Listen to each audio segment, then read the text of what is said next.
Lunes 2 de septiembre del 2019, amigos, es un gusto estar nuevamente con ustedes aquí en emisión estelar del Comercio TV con lo más destacado en esta jornada. Es un privilegio trabajar para ustedes. Aquí iniciamos. El Comité por la Institucionalización Democrática iniciará la recolección de firmas a nivel nacional para efectuar reformas parciales a la Constitución de la República. El Consejo Nacional Electoral se entregó oficialmente la clave y los formularios. Son 136.620 firmas, las que el Comité por la Institucionalización Democrática espera recoger a nivel nacional como requisito para la reforma parcial de la Constitución de la República a través de referéndum. Si algo definitivamente nunca caracterizó al Consejo de Participación fue la independencia. Se convirtió en uno de los principales focos de corrupción del país y sin duda en el eje sobre el cual se vertebró el estado de impunidad que todavía penamos como consecuencia del modelo institucional impulsado durante el régimen anterior. Pero no solo le apuestan a la eliminación del Consejo de Participación Ciudadana. Además, dar independencia a la Fiscalía General del Estado y convertir a la Asamblea Nacional en bicameral. Reducir el número de asambleístas de 137 a 124. Buscamos integrar un Senado de 30 miembros que sean elegidos cada 4 años y un total de 94 representantes que sean elegidos cada 2 años. Además, la total desaparición de los 137 asambleístas suplentes. Referéndum que podría darse paralelamente a la elección presidencial en el 2021, lo que daría paso a otros cambios. Tendremos que armar un régimen de transición en ese momento para definir la estructura de la Asamblea, porque en esencia la designación de autoridades, la gran mayoría de autoridades fueron hechas por el Consejo Transitorio, de Participación Ciudadana Transitorio. Su duración es de 4 a 6 años, por tanto nosotros tenemos ahí un gap de 3 años y medio más o menos que nos permitirá cubrir la transición. Finalmente, Pablo Dávila, coordinador del Comité por la Reinstitucionalización Democrática, negó que hayan cerrado las puertas para que movimientos o partidos políticos se sumen a la recolección de firmas, como el Movimiento Ahora, que también impulsa un referéndum y la semana pasada anunció que iría por cuenta propia. Recibimos de forma tardía una respuesta por parte del comité y nos hacen saber de que estarían dispuestos a que nos sumemos nosotros, pero como ciudadanos y no como organización política. Si hace falta conversar y reunirnos directamente, lo vamos a hacer con todo gusto. Informó Héctor Romero. La propuesta de bicameralidad divide criterios en la Asamblea Nacional, que retomó este lunes sus actividades luego de la primera vacancia del año. Los legisladores del acuerdo preparan su propuesta sobre la modificación de funciones del Consejo de Participación Ciudadana. De vuelta a las actividades en la Asamblea Nacional, además del trabajo acumulado, está la discusión en pasillo sobre la propuesta de la bicameralidad que acompaña la iniciativa del Comité por la Institucionalización Democrática. Hay adeptos como el vicepresidente de la Asamblea, Patricio Donoso, quien señala que sistemas así funcionan en más de 100 países en el mundo. Pero de la misma bancada, Homero Castañer se niega que un modelo así sirva en Ecuador. Si ni una sola cámara podemos manejar, ni ponernos de acuerdo, crear más burocracia, otra cámara, un Senado, ¿para qué? En esta misma línea se expresa la asambleísta Jimena Peña. Yo creo que hay otros temas mucho más importantes que el reformar la función legislativa. Desde el legislativo se estaría ultimando detalles para entregar una propuesta de enmienda de ley sobre las funciones del Consejo de Participación Ciudadana. La iniciativa viene de las bancadas del acuerdo, es decir, el oficialismo, Creo y 2 facciones independientes. La designación de autoridades, que sería una facultad que regresaría a la Asamblea Nacional, pero que se desarrollaría a través de una instancia independiente dentro de la Asamblea, integrado no solamente por legisladores, sino por miembros de la sociedad civil, academia y demás. Y mientras esta propuesta de la Asamblea va cuajando, aquí mismo deberá llegar para debatirse las iniciativas ciudadanas, una vez que las firmas recogidas sean validadas en el Consejo Nacional Electoral. Que lo más adecuado sería, en efecto, unirlas para poder hacer una sola propuesta que pueda debatirse en el Pleno de la Asamblea. Informó Carolina Basante. Una reforma al Código de la Función Judicial podría incorporar un modelo de jueces especializados para luchar contra la corrupción y el crimen organizado. La propuesta fue presentada en la Asamblea Nacional. La iniciativa llegó a la Asamblea Nacional desde el Ejecutivo a través de la Secretaría Anticorrupción. El proyecto de reforma replica modelos de otros países en los cuales el sistema de justicia está dotado con jueces y juezas especializados. Lo que vamos a tener son jueces distritales. ¿Qué va a pasar con estos jueces? No son jueces penales comunes, son jueces penales que tendrán especialidad en 2 materias, anticorrupción y crimen organizado. No se trata de una ley anticorrupción como otras que ya se han remitido y se tratan en la Asamblea. Más bien, es una normativa que plantea cambios y reformas en el sistema judicial para evitar que los magistrados caigan en errores que allanen el camino de la impunidad. Lo que queremos es que no ocurra lo que nos ha pasado en Quinindé, en Los Ríos, en Quito, que cuando se plantea un seguimiento, una vigilia o una escucha legalmente judicializada o un allanamiento, los jueces generen procesos de notificar al que va a ser allanado. El cuerpo legal deberá ser calificado por el Consejo de Administración de la Legislatura para luego ser enviado a la Comisión de Justicia. Desde la Presidencia de la Asamblea nosotros vamos a darle la prioridad y el apoyo necesario. En la Comisión de Justicia reposa desde hace un buen tiempo el informe para segundo debate de las reformas al Código de la Función Judicial, por lo que la iniciativa de los jueces distritales podría ser tomada en cuenta como un insumo.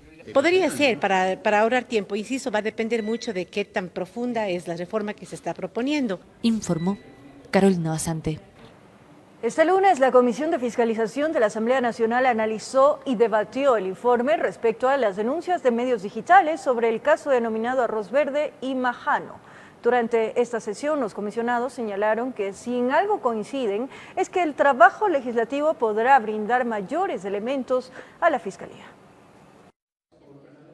Con 9 votos a favor y 1 en contra, la Comisión de Fiscalización aprobó el informe sobre las denuncias en torno al caso llamado Arroz Verde y Majano. Justamente, aparte de hacer la debida lectura, vamos nosotros también como asambleístas a sugerir algunos alcances, cambios que sean necesarios y obviamente contundentes, como siempre ha sido como parte del trabajo de la comisión. Precisamente entre las conclusiones acogidas por la comisión se determina que hay indicios entre el año 2002 y 2016, durante el gobierno de Rafael Correa, de una configuración e institucionalización de un sistema de corrupción público-privado. Básicamente es una situación de darle más fuerza, darle más elementos sustanciales a la Fiscalía en cuanto a su trabajo que ha iniciado. De esta manera el informe llegará al Pleno de la Legislatura y en sus recomendaciones consta que el documento deberá ser enviado a la Fiscalía General del Estado a fin de fortalecer las investigaciones en curso. Tendrá que la misma Asamblea Nacional y en este caso la Comisión de Fiscalización dar seguimiento a las acciones que lleva adelante la Fiscalía General del Estado por un lado,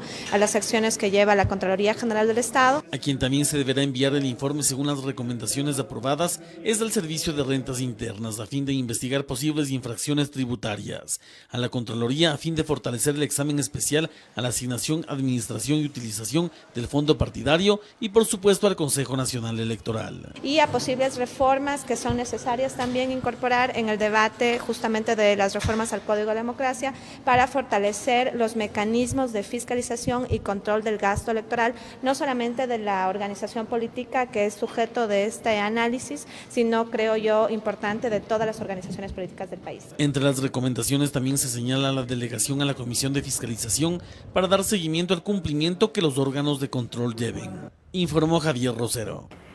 El testimonio de Laura Terán, procesada por el caso Sobornos 2012-2016, confirmarían que el expresidente Correa habría liderado la trama de sobornos a empresas que aportaban para Alianza País a cambio de contratos con el Estado.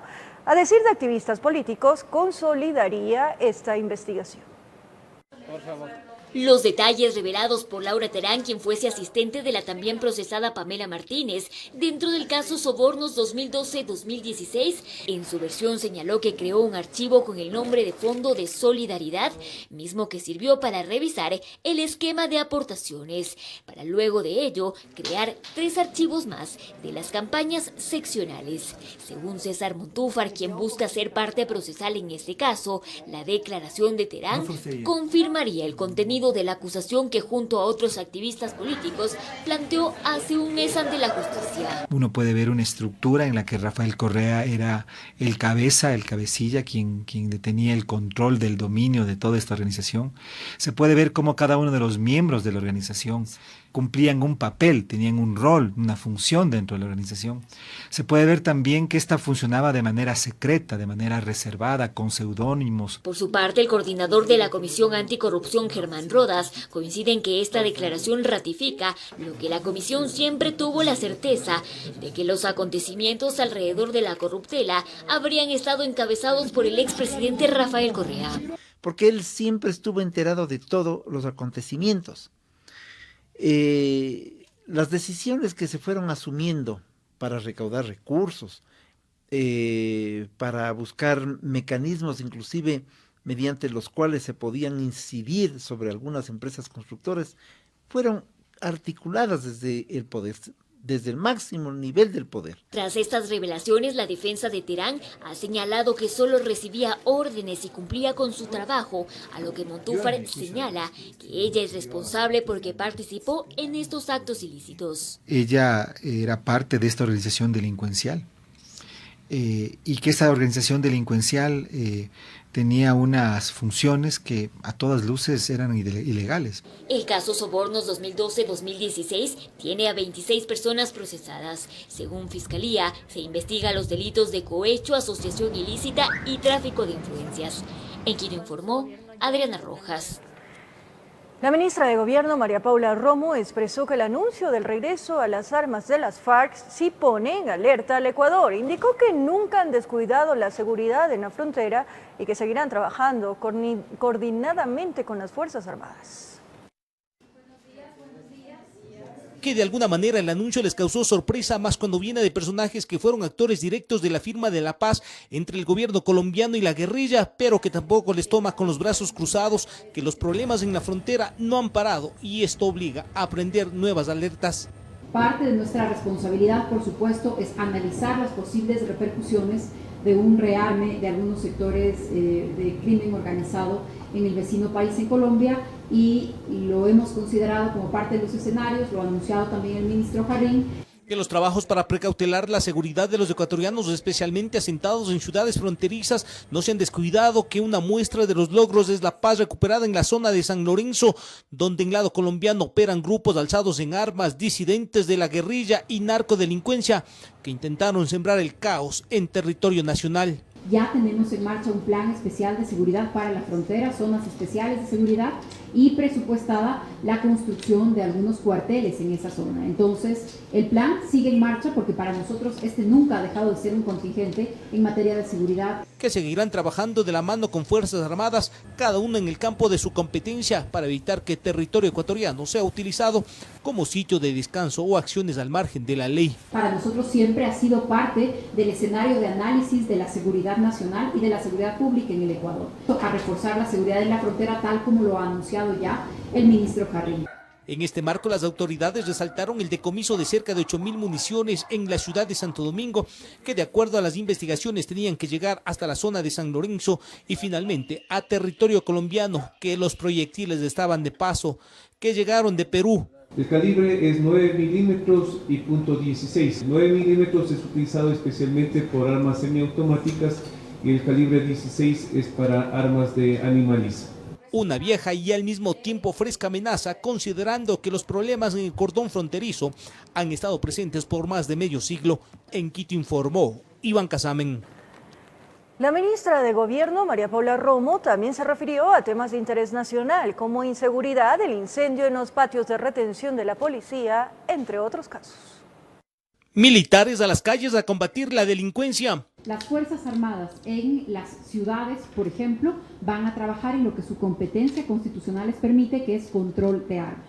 En esos operativos, según la planificación del Ministerio de Defensa y la coordinación entre el Comaco y el Comandante General de la Policía Nacional, también se van a implementar en otras ciudades del país, y quiero señalar que la participación de las Fuerzas Armadas en la seguridad de los perímetros de las cárceles también va a seguir siendo importante. Incendio en patios de retención vehicular a cargo de la policía. El patio estaba asegurado, son seguros que cubre el Ministerio de Gobierno y por supuesto entiendo que la aseguradora está ya empezando el trámite para poder responder por ese siniestro.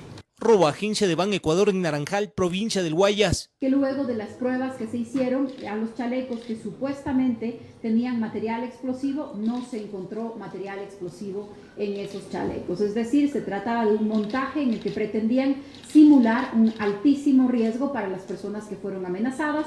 Seguimos investigando este caso. Fin de estado de excepción en Buenos Aires. Imbabura por minería ilegal. Se terminó el estado de excepción en Buenos Aires porque también la situación que lo provocaba se terminó.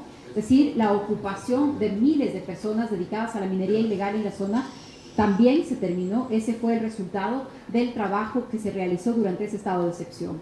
Pero va a permanecer un contingente importante de la Policía Nacional en la zona. El Consejo Nacional Electoral afirma haber depurado el padrón electoral alrededor de 60.000 extranjeros que no cumplieron con los requisitos. Esta afirmación se la hizo al descartar que ciudadanos venezolanos han sido empadronados en los últimos días a pesar de estar inhabilitados. José Cabrera, consejero del Consejo Nacional Electoral CNE, salió a dar la cara para rechazar supuesta información en las redes sociales sobre el empadronamiento de venezolanos sin que estos hayan cumplido con los requisitos que determina el artículo 11 del Código de la Democracia. Esa es una falsedad de gente interesada por desacreditar al Consejo Nacional Electoral, que tienen que residir legalmente en el país mínimo 5 años y haberse inscrito en el registro electoral. Como transparencia de la gestión, Cabrera recuerda que en el último proceso electoral fueron eliminados del padrón varios extranjeros, lo que les generó críticas. Por eso se conversó con el cuerpo diplomático. Uno de los temas para darles facilidad es que en las embajadas nosotros como Consejo Electoral pongamos brigadas móviles y conjuntamente se pueda verificar que en verdad estén residiendo legalmente en el país mínimo 5 años. Relata que en la depuración del padrón del 2019 fueron sacados aproximadamente 60.000 ciudadanos extranjeros, quedando 21.000 que cumplieron con todos los requisitos. Encontramos ciudadanos que tenían 2 números de cédula, se trabajó conjuntamente con el registro civil. Por el momento, en el máximo organismo electoral se desconoce si se ha incrementado el número de venezolanos que quieren ser empadronados. Esto se sabrá cuando culminen las brigadas con el cuerpo diplomático, informó Héctor Romero. Atención, para este jueves está prevista una movilización a escala nacional en contra de las medidas económicas del gobierno, reformas laborales y tributarias. Organizaciones clasistas y sindicatos de trabajadores esperan ser recibidos en asamblea. Organizaciones clasistas y sindicatos de trabajadores se oponen al paquete de reformas laborales que el Ejecutivo remitirá a la Asamblea en los próximos días, las cuales deberán ser analizadas de forma inmediata. Nosotros estamos peleando respeto al derecho del trabajo, que es la estabilidad dentro del derecho universal que dicen las leyes, tanto del Código del Trabajo, la Constitución y las normas internacionales. Para Nelson Erazo, presidente del Frente Popular, las reformas acordadas en el Consejo de Trabajo, como la jornada de 40 horas, contrato especial para emprendimientos, reducción de recargos por contratos eventuales y ocasionales, se enmarcan en la regresión de derechos. Por eso es que estamos preparando lo que será también la huelga nacional.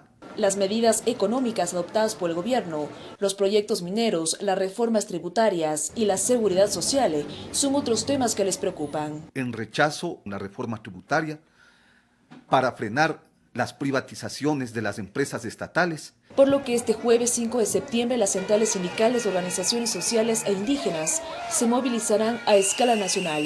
En Quito la marcha iniciará en la Caja del Seguro hasta la Asamblea. Y al presidente de la Asamblea hemos pedidole una audiencia, no para irle a presentar documentos, para pedirle, decirle, mire presidente, nosotros vamos a presentar un código del trabajo. Por otra parte, el gobierno afirma que los cambios normativos están ligados con la simplificación tributaria y agilitar el mercado laboral para quienes no tienen un empleo formal. Informó Priscila Cadena. Momento de nuestra primera pausa, amigos televidentes, aquí en Emisión Estelar del Comercio TV. Y al regresar, mujer de 55 años y su hijo fueron asesinados en Cotopaxi. Se presume que la expareja de la fémina cometió este doble crimen. Además, 6 antisociales se enfrentaron a bala con 2 agentes de la policía en el centro de Guayaquil. Los detalles en breves minutos. Gracias por seguir en nuestra sintonía. Como lo anunciamos, una mujer de 55 años de edad y su hijo fueron asesinados en la parroquia Antonio José Holguín, en el cantón Salcedo, provincia de Cotopaxi. Se presume que la expareja de la fémina cometió este doble crimen. Las autoridades investigan el caso, en tanto familia y amigos de las víctimas exigen justicia. Un femicidio y homicidio de madre e hijo ha consternado a la familia y habitantes en el cantón Salcedo, en la provincia de Cotopaxi. Él ayer confesó que primero le asesinó a mi primo y después fue con mi tía. El señor ingresa hasta el dormitorio de la señora y parece que el hijo que duerme en un dormitorio conjunto, igualmente por tratar de socorrerle ingresa y también es agredido. Según informe policial, la madre e hijo fallecieron por una arma blanca. Con la arma blanca que le produce el fallecimiento. Por versiones de algunos familiares supimos que tenía una amenaza por motivo sentimental, que la persona no quería estar con esta persona. Entonces, por lo que inmediatamente nosotros con los medios tecnológicos y las unidades especializadas, como le dije, la INASEP, procedimos a establecer la ubicación y se procedió a la detención aproximadamente a las 5 de la tarde en la ciudad de Quito. El señor se va a estar detenido en el CRS hasta la audiencia de juzgamiento. Ante este hecho lamentable, los familiares y pobladores se organizaron para pedir a las autoridades de justicia sanción para el responsable del doble crimen. Ahora sí es tercera edad, ahora ya se declara tercera edad.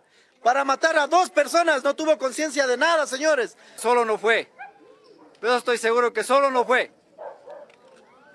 Detrás de esto tiene que esclarecerse, el señor tiene que aclarar quién más fue. Las autoridades y pobladores piden que se abra el UPC que tenía la parroquia. Necesitamos el respaldo de la Policía Nacional a que nos vuelvan a dar el UPC. Algunos robos han venido a dejar personas de otros lugares y ya no vamos a permitir eso, mi coronel. Informó Natalie Guerrero.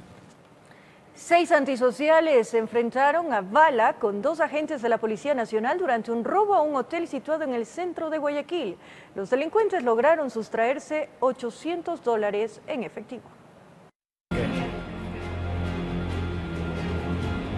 A las 7:14 de la mañana se observa a través de las cámaras de seguridad la presencia de 4 sujetos armados mientras sometían al personal que labora en el hotel. 5 minutos después llegaron 2 agentes de la Policía Nacional alertados por una llamada de auxilio. Verifican desde afuera. De pronto escuchan un disparo desde el interior y deciden responder fuego con fuego.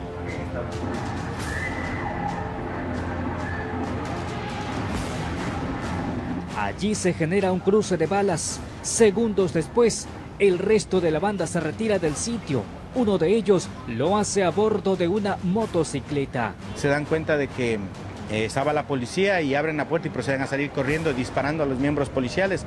Los miembros policiales repelen este ataque haciendo uso de su arma de fuego. En la escena se pudo apreciar 15 casquillos de bala producto del enfrentamiento. Por fortuna nadie resultó herido, solo se reportó el roce de un proyectil en contra de uno de los uniformados. En realidad solo es un rozón a la altura del uniforme, no está herido el compañero. Le están pasando a ellos, ¿qué mañana nos puede pasar a nosotros mismos? O sea, necesitamos más cuidado de la ciudad. En el video se puede apreciar que en total eran 6 antisociales quienes aprovecharon la superioridad para escapar con el dinero que lograron sustraer desde el hotel. Y la cantidad de $800 de la administración, o se podría decir de la caja del día. No existen detenidos, estamos manejando los videos con el eje investigativo para determinar en el futuro ya las acciones pertinentes.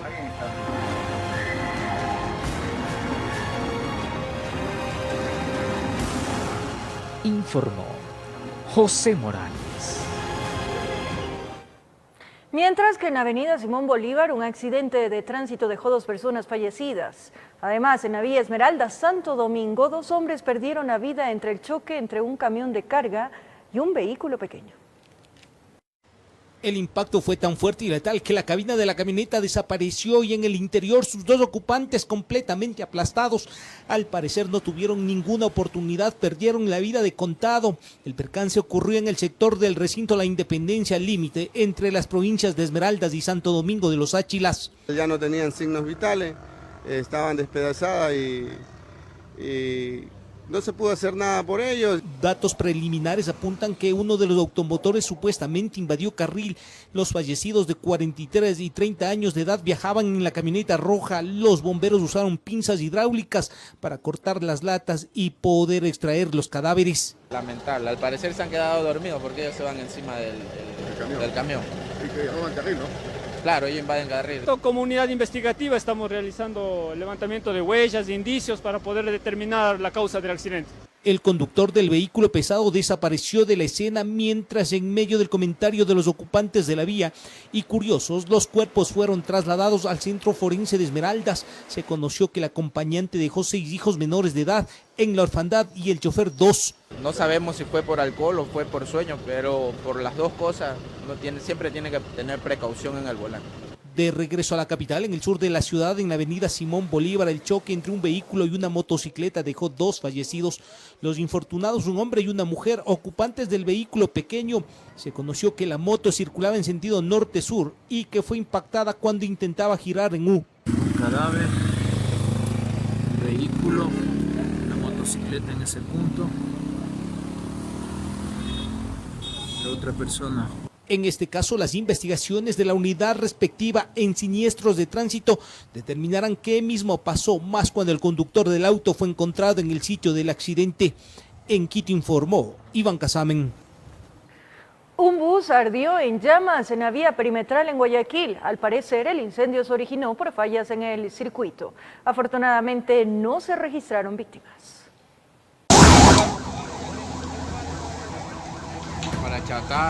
La inmensidad de las llamas despertó la sorpresa de quienes cruzaban a esa hora por la vía perimetral.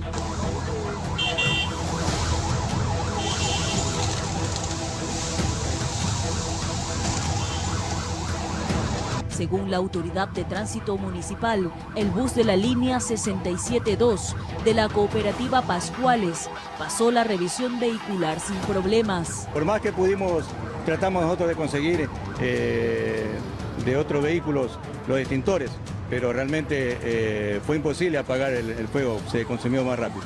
30 pasajeros lograron bajar a tiempo. Se le devolvió los pasajes, todos tuvieron tiempo hasta devolver el pasaje y bajaron enseguida. Y como a los 5 o 10 minutos comenzó a prenderse el carro todito.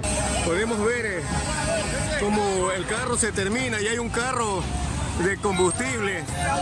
Señor, ayúdelo, ayúdelo.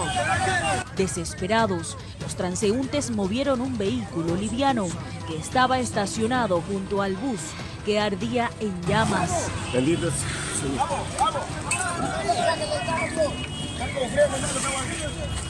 Entre las posibles causas que originaron el fuego estaría un cortocircuito, informó Adriana Méndez. Un hombre que conducía un taxi es acusado de abusar sexualmente de una pasajera de 64 años de edad en un callejón del Cantón Durán. La mujer se encuentra con serios hematomas en su rostro. Los detalles en el siguiente informe.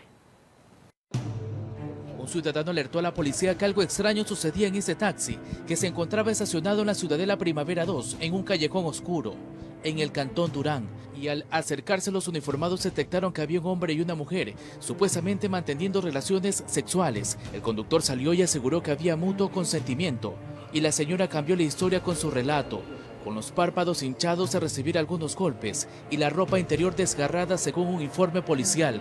Se baja el vehículo también, asimismo manifestando que era mentira lo que el ciudadano estaba manifestando, que ella estaba siendo víctima de unas agresiones sexuales. Una vez que escuchó la versión de la señora, solo se mantuvo en silencio. La víctima de 64 años acudió a la unidad de flagrancia en Guayaquil, donde asentó la denuncia.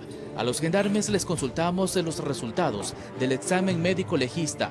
El documento está dirigido para Fiscalía, entonces ellos sabrán deslindar esa respuesta. Esa cámara de vigilancia ubicada en la parte posterior de una iglesia católica habría captado parte de los hechos que ahora son investigados por la Fiscalía. Esto ocurrió a las 20:40, específicamente al pie de la imagen de un Cristo crucificado. Estaba rodeado de policía, el taxista lo tenían adentro, después ya lo sacaron y se lo llevaron, pero la señora ya creo se la habían llevado a chequearla. Llorando estaba. El sospechoso de 34 años se encuentra hospitalizado. El señor trató de darse a la fuga también luego de este hecho.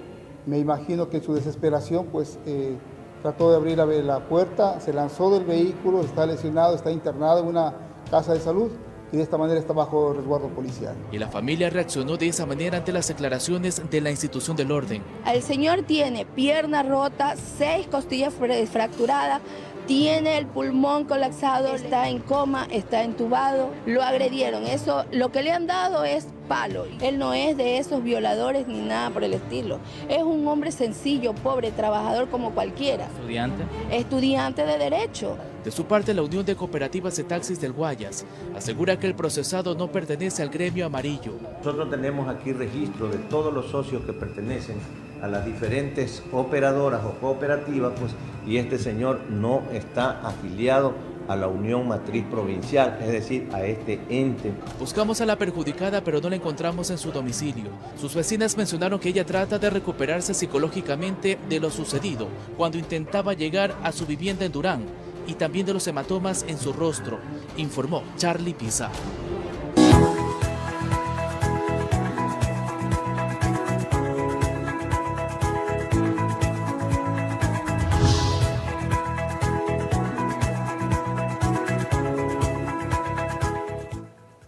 Un 1.900.000 estudiantes de la región Sierra y Amazonía regresan esta semana a clases de manera escalonada. Este lunes lo hicieron los alumnos de bachillerato. Por su parte, el presidente Lenín Moreno y el alcalde Jorge Yunda, por separado, inauguraron el año lectivo en la parroquia de Pintanc, en Quito. Inicia el año lectivo y yo vengo cargada de sueños e ilusiones, alegre de volver a encontrarme con mis compañeros, amigos y profesores. Con estas palabras, una alumna describía el sentimiento de miles de estudiantes que regresaron a las aulas este 2 de septiembre, mientras el presidente Lenín Moreno inauguraba el año lectivo 2019-2020 de la región Sierra Amazonía en la unidad educativa Antisana. Y con la mayor alegría, yo declaro inaugurado el año lectivo 2019-2020 en la Sierra y la Amazonía. Queridos alumnos, disfruten de este nuevo momento en su vida. Ahí se refirió también al anuncio que realizó a través de una cadena nacional, donde prohibió el alza de matrículas y pensiones de colegios privados. Apelo a la sensibilidad y a la corresponsabilidad de las autoridades educativas de la educación privada y fiscomisional para que den un ejemplo de respeto a la autoridad acatando mis disposiciones. Siempre estaremos abiertos al diálogo, siempre estaremos a conseguir consensos, acuerdos mínimos. Previamente y en la misma parroquia, el alcalde de Quito, Jorge Yunda, inauguró el ciclo escolar en la unidad educativa municipal Pedro Pablo Traversari. Tenemos más de 22.000 estudiantes en diferentes unidades en todo el distrito metropolitano y en las parroquias, y esa es una gran responsabilidad para el municipio de Quito. A decir del primer mandatario, son 1.900.000 alumnos los que ingresarán este año a clases en la región y 168.000 docentes. En Quito informó Andrea Orbe. Una nueva pausa en el Comercio TV al regresar en lo más destacado del acontecer internacional. 5 víctimas dejaría el poderoso huracán Dorian a su paso por las Bahamas. Además, en Colombia, una candidata a alcaldesa fue asesinada junto a sus acompañantes. Ya regresamos aquí en TVC.